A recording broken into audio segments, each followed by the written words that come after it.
You know the moment when you tell someone that you study history and they ask you a very niche question about like ancient Rome and you don't have the answer and somehow that makes you seem stupid? Well, that's what we're going to talk about today. What does a historian actually do? I've been meaning to make this video for a while because I feel like it's hard to explain to someone who doesn't actually do it, but I think that if you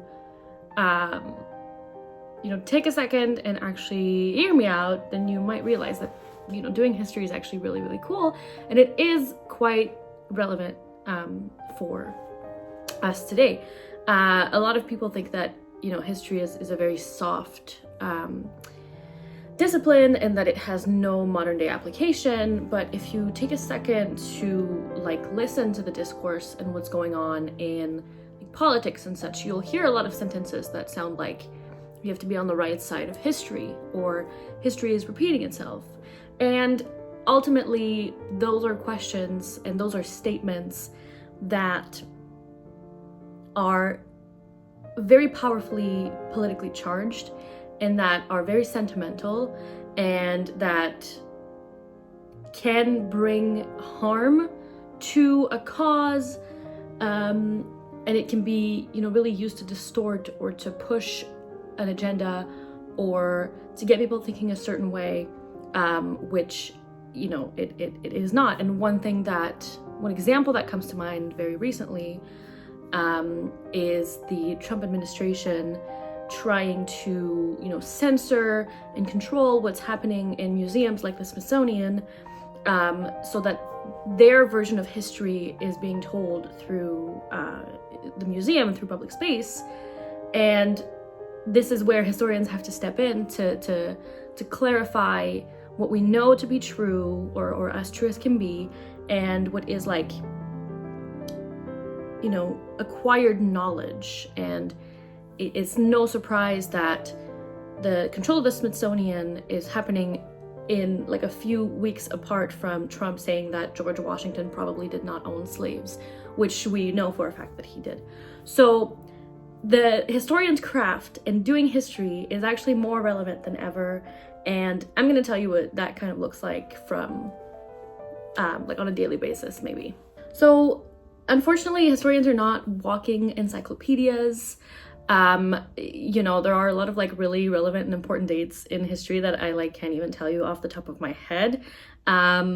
It's not all memorizing dates and locations and battles while wearing tweed, although I do wear tweed. But the job is more like detective work and more like presenting a case to a jury. Historians don't just learn and know history, we actually build it through archives, letters, government reports, newspapers, travel logs, whatever. And we use what we call primary sources, so the actual products from the time, to reconstruct what actually happened, or as close as we can to it, and why that matters. So a lot of it is just having a question, asking yourself, is this true? For example, my research question is, I propose that Black women in the Atlantic were very much involved in funeral rituals, both before capitalism made it an industry and after, and that their role in death care and death work was significant to community care and resistance and so on and so forth. So my question is, this is what I'm proposing, this is my hypothesis, is it true? And thus, I go through letters, diaries, reports, whatever, and I bring forth a case based on the evidence that I find. And then I also talk about why it matters, and especially why it matters to the modern day person. What's the application to today? And the application to today is not a necessity for history. You don't always have to bring that up, but I just find it that much more poignant is the term, perhaps. But yeah, I took off my sweater because I was getting too hot. Okay, next, what it actually looks like. So the first part is having a topic, then diving into research. So going into the archives, looking at microfilms, digital databases, whatever it may be, to find these aforementioned primary sources, anything that is created at the time. It's a very slow, often painful process, a very detailed process. And sometimes you book a trip to the archives and you spend hours in there and you come up with absolutely nothing. That's part of the reality. But then after that, once the facts are collected, the facts, we interpret them. Every source has bias, every source has context, every source has meaning. You have to read against the grain, you have to read against what the person's message actually is. You have to read in the archival silences. Like for me, particularly, we know that, Black women were often very much erased from the archives. There's not a lot of sources that were kept, that were actually written by Black women. And so I often have to read against archival silences or against that archival grain. And you ask yourself, like, why was this written? Who benefits from this version of the events? What's missing? Who is this directed to, and how might that affect what's being said?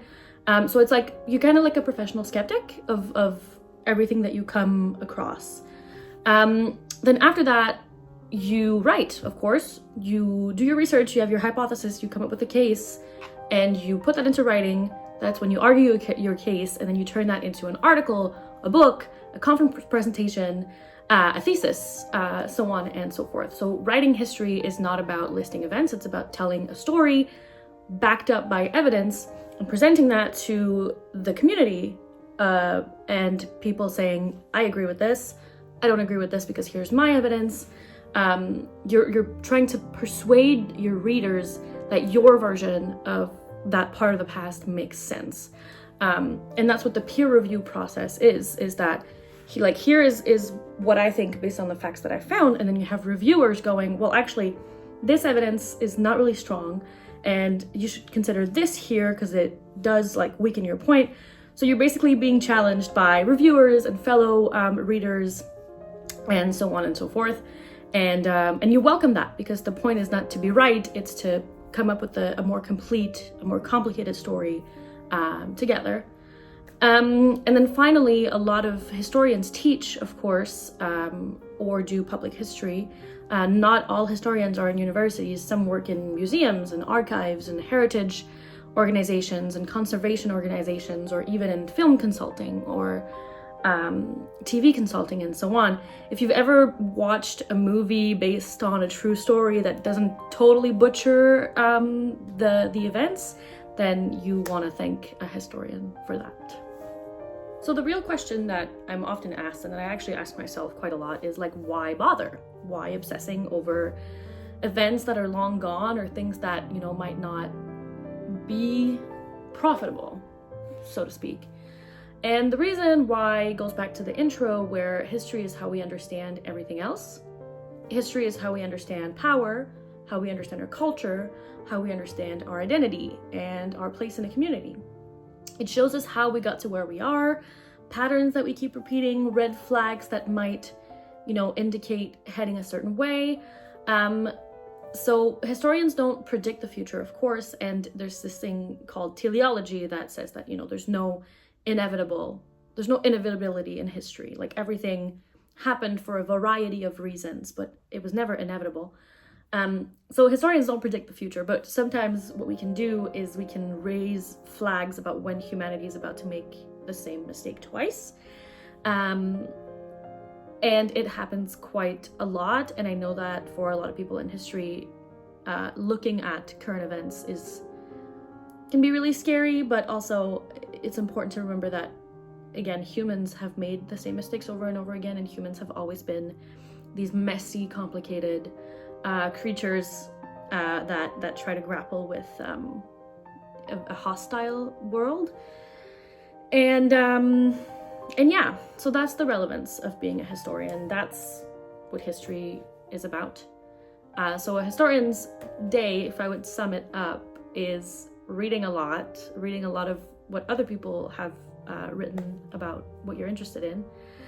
Then getting really excited about finding something like a footnote, or finding a perspective on your topic that you might not have considered.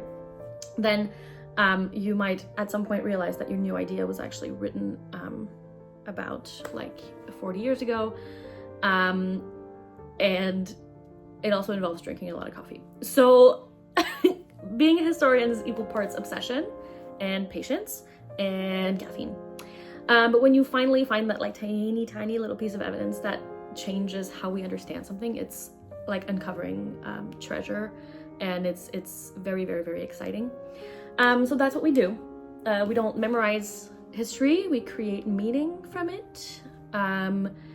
So yeah, that was a little bit messy. I did not have a very clear script for this one, so I'm sorry. But if you like this peek sort of behind the history academic curtain, do hit the subscribe button because I will talk about it more. And I might show you in vlogs the actual application of what I talked about today. And yeah, I've got more videos coming up on academia without the gatekeeping and the pretentiousness. So stick around, and thank you for watching this one. And I'll see you in my next one. Bye!